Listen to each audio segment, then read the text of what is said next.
Brodes Media.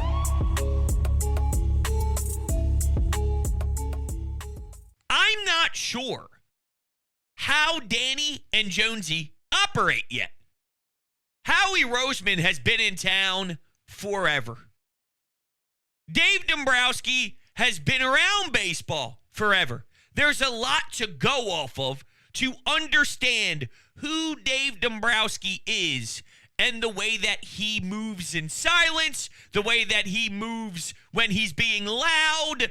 You can kind of understand tendencies. Daryl Morey, you know his overall philosophy and his overall approach. Keith Jones and Danny Briere are very new at this. And this is what I'm starting to understand. They may not be honest with the fans. And you may think, well, that's the complete opposite of what they say vocally. Or, well, that smells like a disaster. And, well, Howie's not very open and honest either. Daryl Morey is, I want the stars, I want Paul George. Dave Dombrowski, for the most part, is open. Howie Roseman's sneaky.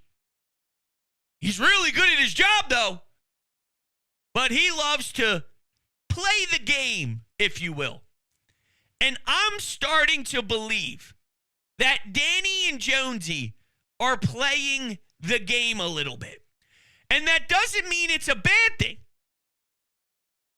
It means I'm confused, though, with all of their words, and I can't take it for face value. And quite frankly, while yes, the fans are important, and we do want to know what's going on behind the scenes, and we want to understand your overall blueprint so that when you make certain decisions, we try to put the pieces together, and we want to know, is this adding up to what you feel will be the eventual promised land? They keep saying this is going to take forever, and then they sign TK and give him the no trade movement for 6 years, and then there's limitations on that for the back end of the contract for the final 2 years. And are they really going to look at a mid-30-year-old player as a contributor with that type of cap hit by the time this long plan plays out? Unless the plan isn't as long as they're leading on, and they're just trying to tamper expectations because Jonesy's been around this town for a long time. Danny Briere has been around this town for a long time. Whenever you put the pressure on yourself to win and to have these playoff expectations, your job's on the line quicker. There's going to be pressure organically. So there's no reason by words to put more on ourselves. So let's play the game. I hope this all adds up to you. I told you, I'm all over the place. So just be prepared that this is going to be probably a nutty conversation bouncing off the walls. So that's step one. I don't know yet who the front office is and how they work. I'm starting to inch closer to they are more Howie Roseman-like than Morey and Dombrowski-like. And look, they're all damn good at their jobs. Dave is a special president of baseball ops. Regardless of what Sixers fans think, the NBA world looks at Daryl Morey as a special president of basketball operations. And Howie has flaws, but is a genius in a lot of areas, specifically with money. He's an interesting cat. But they're all in the upper echelon in their respected jobs, so it doesn't have to be one way or the other. But I handle each emotionally differently. And I handle them when I dissect their words differently. So now, let's get to the meat and potatoes. Travis Konecny. Just from a basic level, a very vague level. 8 years, 875. He doesn't put up a billion points, but he can score 30-plus goals a year. And this is on a team where their power play is hot shit. Like, disgustingly pathetic diarrhea. If they could get a below-average power play, he could probably tuck 35 goals a year. And then if they get an average power play, maybe it's closer to 37, 38. When you look at it from a very basic level, the contract, getting back on the main focus here, maybe it's because the agent at one particular time threw 10 mil out there and everybody had their panties in a bunch saying that's way too much, and reasonably so. Getting the number in the 8, starting with an 8, seems like a win. It's an okay deal. From a money year level, it's okay. Yes, guys like Reinhart scored 60-plus goals, including the playoffs, 50 in the regular season. And while some fans don't want to hear this, and I saw Jason Martinez actually break down some of the numbers when you sign in Toronto, when you sign in Philadelphia, compared to when you sign in these states that don't have taxes. It's a big deal. It's a big deal. The difference when you sign for $70 million, $80 million in a market that has to pay $1 billion taxes compared to one where you're in the South and, you're competing for a Stanley Cup. It does make a difference. It's not an excuse. It does make a difference.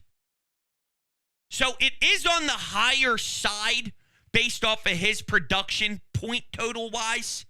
And I would like for this to start climbing more in the point per game range. It's okay. It's not a disaster. It's not pathetic. It's not a disgrace.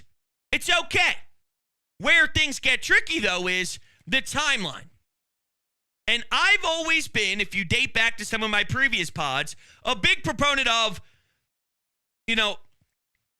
one, I want NHLers around Tyson Foerster. I want NHLers around Matvei Michkov.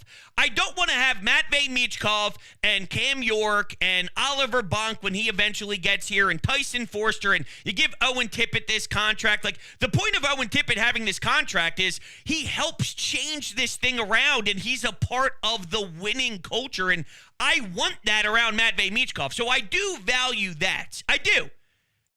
And another thing of it was, Konecny's 27? So 8 years. I'm bothered by the 8-year thing because it seems like we always get burned by the 8 years by the end of it, and it's just what it is. But at 28, 29, 30, 31, 32, I just watched them miss the playoffs this year. And this is where I get angry with the whole timeline thing with the front office. But then I also wonder if they're lying to us. This goes back to how they talk to us. And I'm trying to figure it out. If they're light years away, and Danny's trying to pump the brakes on everything, Matvei isn't this player that's going to step in and give us what you want right away, which there's truth to that, but he's totally tampering the expectations. And if he says this is going to take forever, we are years and years away, we're not even really getting started yet, we just barely got this thing moving in the right direction. Well, if that's the case, then this contract doesn't make much sense. This is where I have the issue. And work with me here. The reason they got the number lower than 9 is because of the no movement. The number would have been higher with the ability to move him whenever they want. If they have this long view approach, and TK by the end of this 8-year deal is somewhat at the back end where they feel it might be the best to actually go in a different direction or whatever, and you only value his presence now because you want the players who are young to learn what it's like to be a pro, to see how he works out in the gym every day, his work ethic on the ice in practice, when you're on the road, how to handle yourself the best way. If it's more of a teaching style, then why not rip the no movement stuff off and maybe make the AAV higher, make the years less? There's other ways to do this. I could potentially be thinking too much into it as well. I'm lost. I'm confused. I'm looking at every angle here. That's what I do. But at that point, I think you somewhat backed yourself into a corner with the way it's a 6-year no movement. And then having to ask him to waive stuff and this and that. I don't know. It feels a little odd. So the contract doesn't match the words, in my opinion, of Danny. Not with TK's deal. If that's the case, then make it, the AAV would be irrelevant because you're not handcuffing yourself at all because you're not trying to win anyway. So the AAV wouldn't matter over the next 3 or 4 years if it's just about his presence. So either they think he could be a great goal scorer still at the middle ages of 30 and still be a huge part of the team when they finally make playoff push consistently, or their timeline isn't as long as they are publicly saying it is. And I kind of hope it's the first one, and I'm now sniffing it out. I'm praying it's that.